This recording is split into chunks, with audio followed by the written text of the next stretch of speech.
자, 오늘은 성령이 임하는 교회라는 제목으로 함께 은혜를 나누기를 원합니다.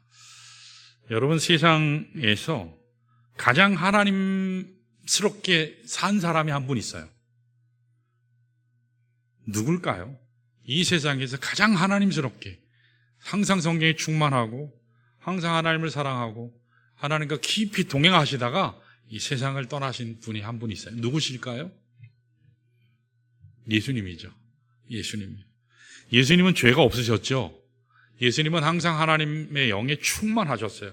그래서 하나님이 누리시는 하나님의 영이신 성령께서 가지시는 그 모든 것을 그대로 누리시고 그 감동 가운데 하나님과 깊이 교제하시고 그 능력 가운데 이 세상에서 삶을 사시다가 십자가 사역을 이루시고 부활 사역을 이루시고 하나님 나라를 이 땅에서 40일 동안 열심히 그 일을 가르치시다가 승천하셨죠. 그래도 주님이 곧 오십니다. 언제 오실지는 몰라요. 그러나 곧 오실 거예요. 자, 오늘 여기 특별히 말씀은 사도행전 1장 말씀인데 1장 4절에서 14절 말씀뿐만 아니라 사도행전 전체에 걸쳐서 핵심되는 것은 딱 두 가지예요. 우리 따라할까요? 성령 침례 받으라. 또는 성령 세례 받으라. 그렇게도 얘기하죠. 성령 침례 받으라 라는 게 하나 있고, 자, 또 한 가지 따라할까요? 증인이 되라. 사도행전은 처음부터 끝까지 이 두 가지 얘기예요. 성령 침례 받으라, 성령 세례 받으라, 또는 증인 되라. 그 말이에요. 자, 성령 침례 받으라 라는 말은 또 두 가지 뜻이 있어요. 자, 한 가지는 따라할까요? 구원 받으라. 자, 또 한 가지 있어요. 성령 충만하라.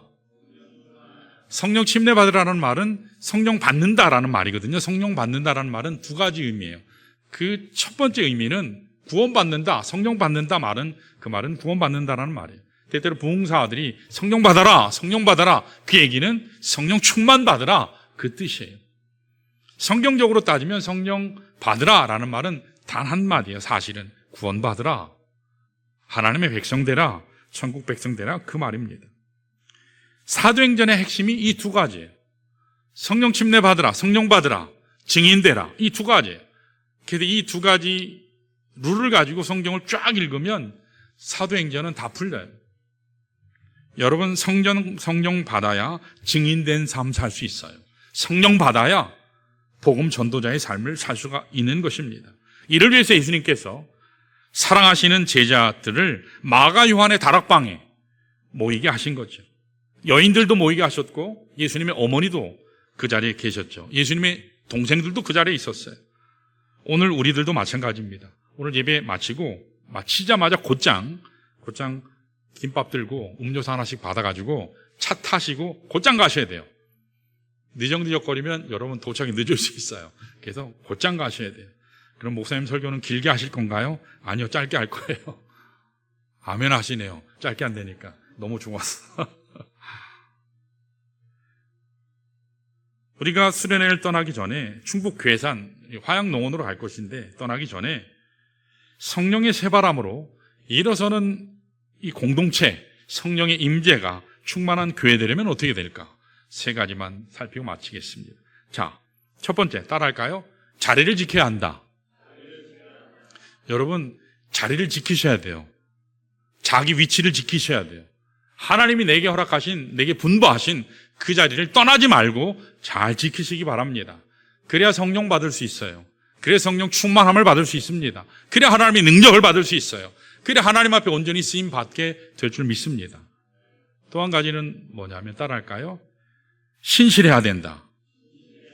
여러분, 세상이나 하나님의 일이나 신실한 사람, 부지런한 사람, 충성된 사람이 아니면 인정 못 받죠. 신실한 사람이에요. 이스라엘에 수많은 사람들이 있었지만 다 예수님 버리고 딱 120명만 지금 마가 요한의 다락방에서 기도했어요. 신실한 자들만 딱 남았어요. 120여 명이 남았어요. 자, 오늘도 우리가 수련회 갈 건데 120여 명이 우리도 갑니다. 모두가 다 신실한 자들인 줄로 믿습니다. 자, 또 한 가지는 뭐냐면 따라할까요? 기도해야 된다. 여러분, 하나님의 온전한 능력은 기도를 통해서 드러나요. 기도를 통해서 하나님께서 일하시는 줄로 믿습니다. 기도하지 않으면 그 하나님의 능력이 내 삶에 이루어지지 않아요. 기도하지 않으면, 믿음으로 하나님을 선포하지 않으면 그 하나님의 모든 한량없는 축복이 내 삶 가운데 역사하지 못해요. 하나님 말씀 전하는 자도 기도하지 않으면 하나님의 말씀에 능력이 없어요. 찬양하는 자도 기도하지 않으면 하나님의 능력의 찬양이 영혼을 변화시키는 찬양을 이룰 수 없어요.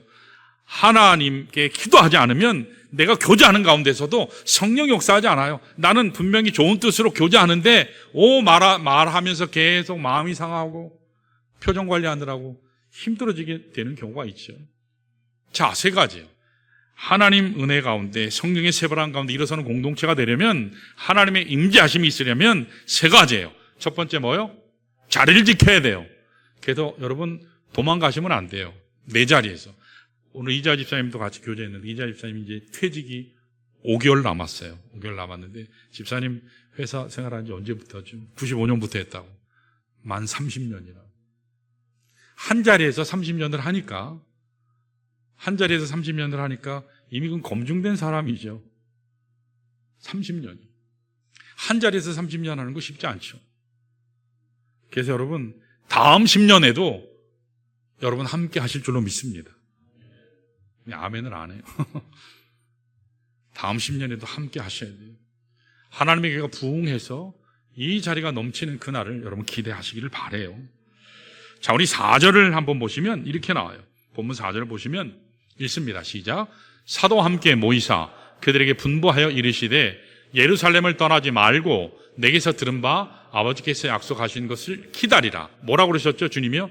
떠나지 말고 기다리라. 떠나지 말고 기다리라. 어디에서요? 예루살렘에서. 하나님의 성전에서 떠나지 말고 기다리라. 그러면 뭐라고요? 성령 받을 거라고. 하나님의 온전한 능력은 성령을 통해서 오는 줄로 믿습니다. 내가 성령 받지 않으면, 성령이 없으면 여러분 사랑하는 것도 힘들어요. 성령 충만하지 않으면 하나님이 내게 뭐 하라 하시면 목사님이 갑자기 불러서 뭐 좀 합시다 그러면 부담돼요. 근데 성령이 충만하면 여러분 내가 하나님을 위해서 뭘 해야 될까 찾게 돼요. 내가 어떻게 더 섬길까? 내가 어떻게 더 하나님 앞에 드릴까? 내가 어떻게 더 하나님 앞에 찬양으로 영광 돌릴까? 어떻게 하나님 말씀에 내가 충만할까? 여러분 발버둥 치게 돼 있어요. 여러분 떠나지 않고 기다리는 게 필요해요. 하나님이 약속하신 게 있거든요. 우리에게 뭐라고요? 성령을 약속하셨어요. 성령으로 침례 받으라. 여러분 신약 성경에서 메시아 되신 예수 그리스도께서 오신다라는 그 약속의 말씀을 붙잡고 평생을 붙잡고 마침내 메시아를 만나는 축복을 누린 여선지자가 있어요. 누군지 아세요? 안나라는 여선지자가 있어요. 우리 누가복음에 보면 누가복음 2장 볼까요?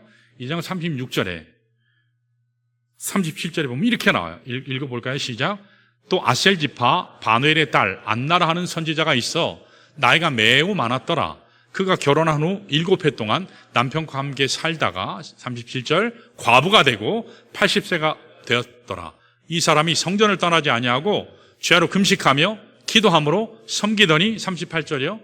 마침 이때에 나와서 하나님께 감사하고 예루살렘의 성장을 바라는 모든 사람에게 그에 대하여 말하니라. 마침 이때, 마침 주님이 예수님께서 성전에 부모님이 오셨는데 예수님을 안고 결례를 행하기 위해서 왔는데 그때 만난 거예요. 안나 선지자. 근데 그분이 그때 연세가 어떻게 됐는지 아세요? 적어도 15에서 18에 결혼하거든요. 그리고 결혼했는데 7년 과부였다 그랬죠. 그리고 몇 살이라고, 그리고 몇 년이 지나고 84년 동안 과부로 지냈다 그랬어요. 다 넘으면 몇 살일까요? 기본 100년이 넘어요. 100살이 넘어요. 100년이 넘게 주님이 오실 그날을 기다렸다는 거예요. 그러면서 성전을 떠나지 아니하고 나와. 이 사람이 성전을 떠나지 아니하고 주님 오시는 그날까지 내가 주님을 만나고 이스라엘이 성장받는, 구원받는 그 사실을 기대하면서 기다렸다고 얘기해요. 금식하면서 기다렸어요. 그러면서 마침내 주님을 만났다고 하죠. 그러면서 감사했대요. 그리고 그에 대해서 말했대요. 메시아를 만난 것, 약속의 말씀이 응답된 것, 성취된 것, 내 생에서 하나님께서 응답하셨구나. 라는 사실을 감사했다라는 사실이에요. 사랑하는 성도 여러분, 자리를 지키셔서 하나님께서 우리 교회를 통해서 이루실 그 놀라운 하나님의 성취를 우리 생애에서 기대하시기를 축원합니다. 그래서 하나님께서 놀랍게 역사하셔서 부흥케 하셔서 세계 열방을 또 이 화성과 봉담을 품을 수 있는, 여러분 봉담이요 얼마 전에 10만 넘었는데 이제 11만이 넘었대요. 이제 좀 있으면 12만이 되고 얼마나 빨리 가는지 몰라요. 이제 읍이 바뀌어서 동이 되는 거 아시죠? 3개 또는 4개 동으로 바뀐대요. 내년에. 얼마나 발전되는지 몰라요. 이 땅에서 우리 하나님의 귀한 일, 성령 충만함으로 우리의 자리를 지킴으로 주님 앞에서 놀랍게 쓰임받는 우리 교회 되시기를 축원합니다. 자, 두 번째는 뭐라고 그랬죠? 신실해야 된다 그랬죠. 우리 13절, 14절 한번 읽어볼까요? 이렇게 나와요. 신실한 자들의 명단이 나와요. 시작. 들어가 그들이 유하는 다락방으로 올라가니 베드로, 요한, 야고보, 안드레와 빌립, 도마와 바돌로메, 마테와 및 알페오의 아들 야고보, 셀로딘 시몬, 야고보의 아들 유다가 다 거기 있어. 14절. 여자들과 예수의 어머니 마리아와 예수의 아우들과 더불어 마음을 같이 하여. 여기 신실한 하나님의 사람들이 나와요. 여러분, 그 당시에 예루살렘에는 적게는 5만, 많게는 10만의 사람이 있었거든요.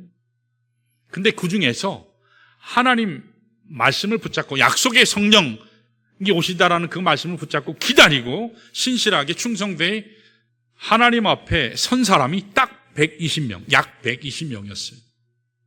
수많은 사람들이 있었는데 여기 신실한 하나님의 말씀을 붙잡고 기다린 사람만 성령 받았다라는 사실이에요.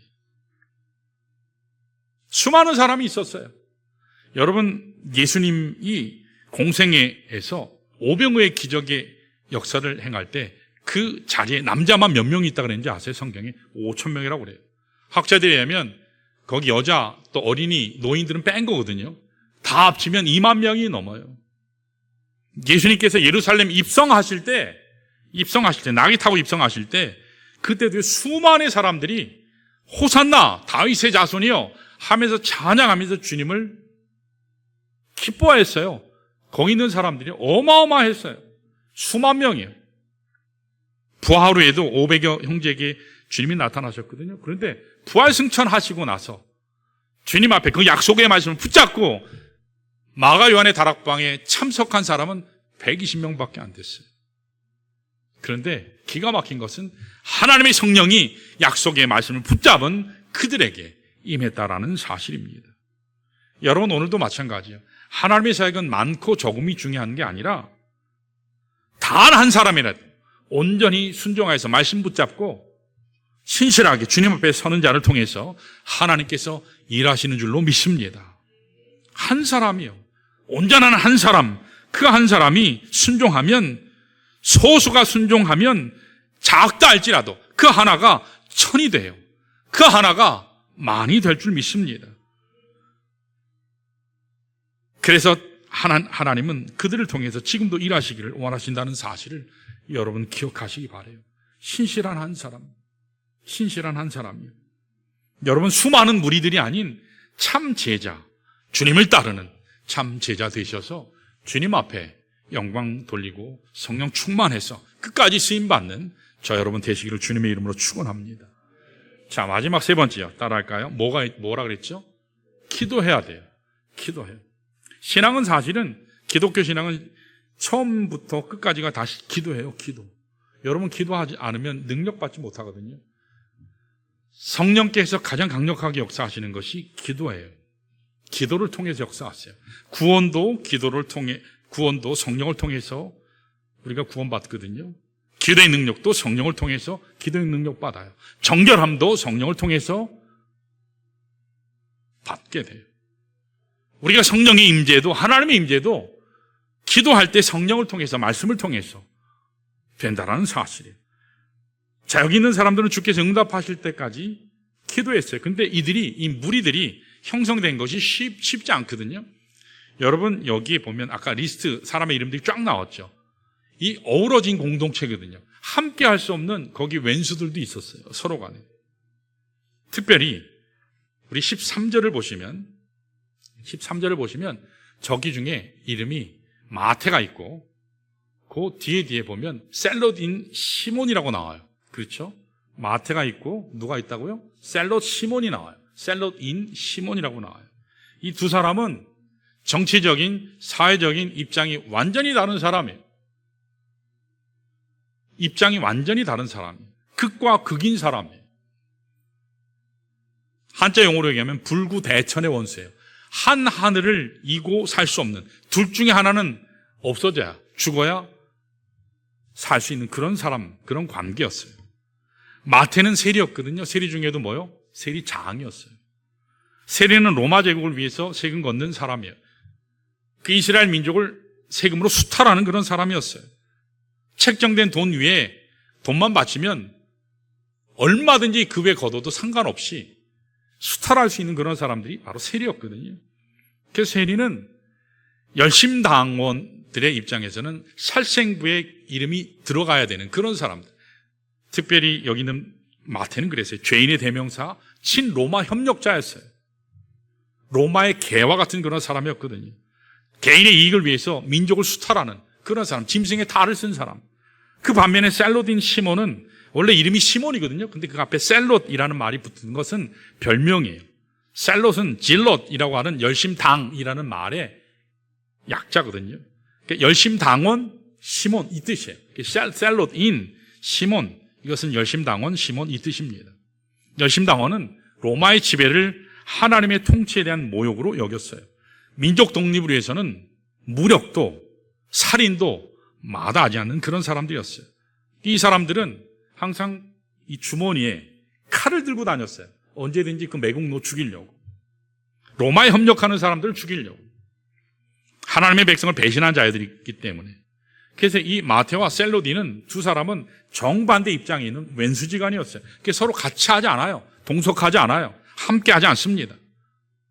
마태는 로마 정부를 위해서 일했고 시몬은 로마를 무너뜨리기 위해서 일한 사람이에요. 오늘로 말하면 한 사람은 점령군 수족이고 또 한 사람은 그 점령군에 맞서는 독립군이었어요. 불구대천의 원수였습니다. 자, 그런데 이 두 사람이 지금 어디에 함께 있어요? 마가 요한 다락방에 함께 있어요. 원래 왼수지간인데 같이 있게 됐어요. 어떻게 같이 있게 됐을까요? 이 두 사람은 그리스도 안에서, 그리스도의 사랑의 관계에서 예수님의 제자라는 새로운 정체성을 가졌기 때문이에요. 이 두 사람은 십자가 앞에 죄사함 받은 사람들이었기 때문이에요. 모두가 죄인이었어요. 마태도 죄인이고 셀로딘인 시몬도 죄인이에요. 둘 다 예수님의 십자가 보혈로 구원받아야 되는 그런 사람이에요.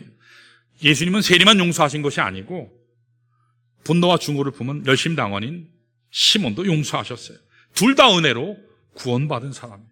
그리스도 안에서 구원받은 사람이에요. 세리를 사도로 만드셨고 열심당원을 사도로 만드셨어요.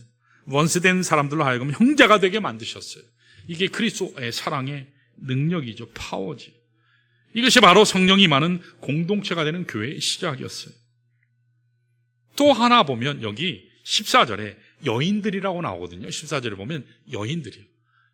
여자들과 예수의 어머니 마리아와 예수의 아우들과 더불어 마음을 갖자 오로지 기도에 힘쓰더라. 여자들이 뭐에 힘썼다고요? 기도에 힘썼어요. 여자들이라고 두리뭉실하게 얘기했는데 제가 이렇게 조사를 해보니까 여기는 막달라 마리아, 야고보 어머니의 마리아, 요셉의 어머니 마리아, 다 마리아죠. 사방의 마리아예요. 또 살로메, 예수님의 이모, 또 요한나, 수산나, 물질로 주님을 지원했던 사람들이죠. 또 마르다와 마리아가 또 있죠. 또 예수님의 어머니 마리아 또 있죠. 마리아 몇 명이었죠? 듣느라고 안 세셨죠? 자, 5명이. 마리아, 예수님을 따랐던 마리아가 5명이. 예수님의 동생들도 있었죠. 근데 여기 있는 여인들의 공통적인 걸 딱 하나 뽑으면 뭐냐면 기도하는 사람들이었어요.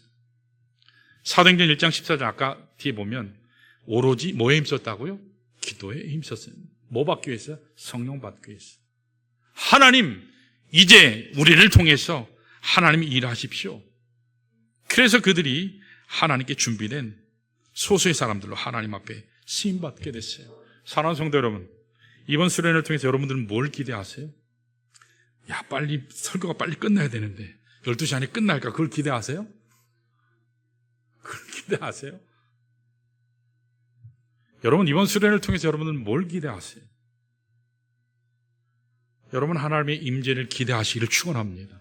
하나님의 임재를 기대하면 여러분, 우리 심령이 부흥케 될 줄 믿습니다. 염려가 떠나게 됩니다. 걱정이 떠나게 돼요. 질병이 떠나게 돼요. 우리 모든 문제가 떠나게 될 줄로 믿습니다. 복음의 능력이 다시 살게 돼요. 지혜의 능력이 일어나요. 찬양의 능력이 있게 돼요. 우리의 모든 악한 어둠의 역사가 멈추게 될 줄로 믿습니다. 아니, 박살나게 될 줄 믿습니다.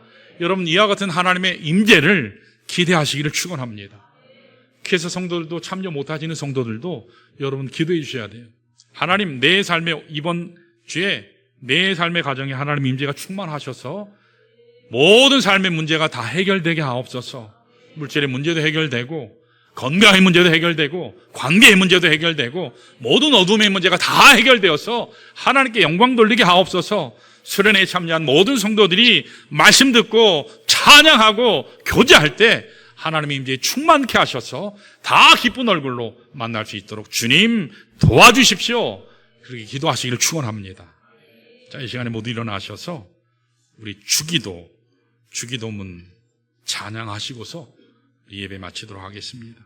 예배 마치시면, 자, 우리 저하고 인사하시고 김밥 하나 받으시고 또 물 하나 받으시고 곧장 차 타시고 출발하시면 돼요. 그리고 우리 버스 타시는 분들은 누구 타시죠? 버스에 타시는 집사님이 계시면, 집사님 누구 제가 정하진 않았는데 우리 유광 집사님이 좀 수고해 주실래요? 다 온전히 다 타셨는지, 우리 주일학교 학생부하고 다. 조정호 권사님이요? 자, 조정호 권사님 어디 있어요? 조정호 권사님 안 보이는데 왔어요 오늘 예배? 조정호 권사님 하기로 했는데 조정호 권사님 안 보여요 지금. 예? 아, 밖에 김밥. 예. 그러면 김밥 사역하고 있어요. 우리 조정호 권사님이랑 우리 전세희 권사님도 같이 좀 수고해 주세요. 예. 두 분이 수고하셔서 다 타시면 우리 출발하도록 하겠습니다. 자, 우리 이 시간에 주기도 찬양하시고 우리 폐기도하고 마치겠습니다.